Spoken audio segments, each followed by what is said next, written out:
Now's the time for a great deal on a new Honda. It's time to take an adventure with rugged capability and commanding style. Check out the Honda Ridgeline, Pilot, or CRV. For a limited time, well-qualified buyers can get a 3.99% APR on a 2025 Pilot, a 1.99% APR on a 2025 Ridgeline, or a 2.99% APR on a 2025 CRV.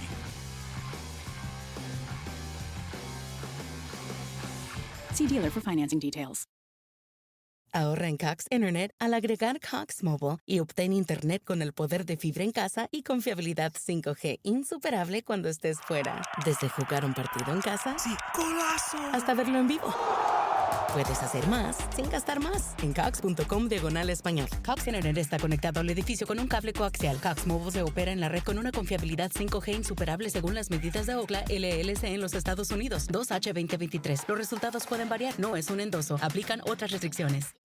Well, hi there, listeners, and welcome back. Today I'm doing something a little bit different, very new. I've never done it before. And that new thing I'm doing is I'm releasing a little snippet of the larger episode I released to subscribers just this morning. So let me back up and say that just this morning, I did release an episode for subscribers. It's an interview with Jess Kirby. She was once a very successful beauty and fashion influencer, and she decided after a decade in the influencing realm to back away, to change her business model completely. In the episode today, we are discussing behind the scenes influencer life, what the average scroller on social media doesn't know about influencing, about how to tell a genuine recommendation from a glorified influencer ad, and the influencer market. By the way, it is estimated at $20 billion and is growing.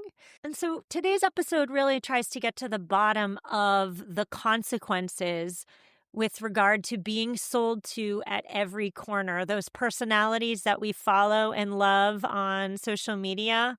Let's not forget that when you're online, it's your attention that is being bought and sold. So I'll be completely upfront and honest with my reasoning for releasing just a snippet of our conversation to all of you today. The goal, hopefully, is maybe you'll listen to the snippet and you'll think, wow, I really want to listen to this whole conversation. And maybe you'll come over on Apple Podcasts and hit the subscribe with a free trial and listen to the whole episode. And maybe you'll even stick around and stay as a paid subscriber. If you're listening on Spotify or somewhere else, you can get the full episode via the Substack link in this week's show notes. So here's the snippet with ex-influencer turned no-buy advocate Jess Kirby. I hope you enjoy.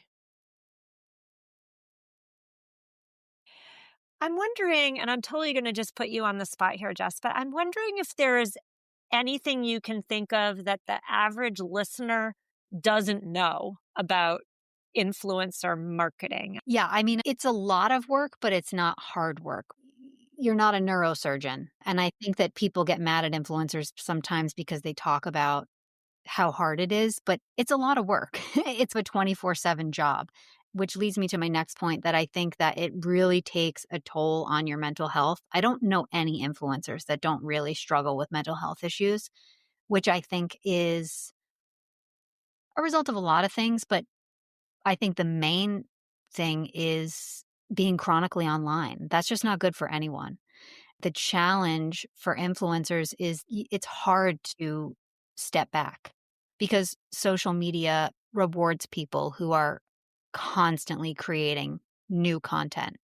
They want you to just be there all the time, constantly engaging, constantly churning out new things, which doesn't really allow you to take a break.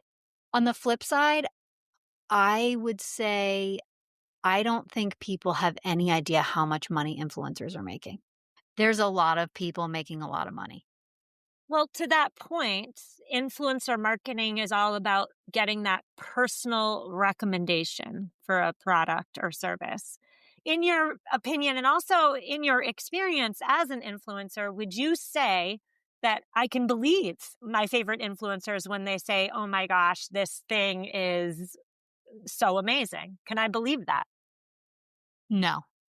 When you are getting paid to talk about something, it immediately changes your relationship to that thing. When you are earning money because you are sharing something, it changes your relationship to that thing. So for me, it's hard to say that you can really have this genuine recommendation that is based on a financial transaction. That person is being financially rewarded for sharing that thing.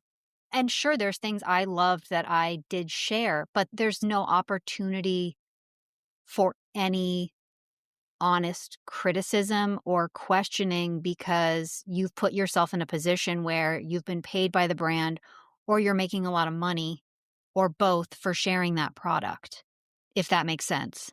It definitely does. And I'm thinking about how, I don't think that influencers are necessarily all the time consciously going out and lying to their followers.